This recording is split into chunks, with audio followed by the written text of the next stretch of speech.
మన ప్రధానమంత్రి మోడీ గారు వేములవాడ రావడం జరిగింది. ప్రధానమంత్రి గారు ఉత్తరప్రదేశ్ లో వారణాసి నుండి లోక్సభ మెంబర్ గా ఉన్నారు. అంటే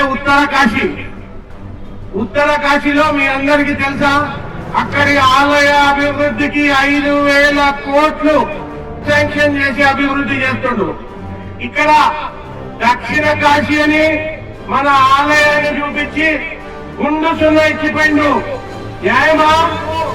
5,000 కోట్లు ఉత్తర కాశీకి ఇస్తున్నాం కదా, 500 కోట్లు లేకపోతే 100 కోట్లు వేములవాడ రాజన్న స్వామి అభివృద్ధికి ఇస్తా అని చెప్పొచ్చు కదా. బండి సంజయ్ ప్రసాద్ స్కీమ్ అని ఉండగా కూడా ఒక్క నయా పైసా వేములవాడ రాజన్న స్వామికి తీసుకురాలేదు.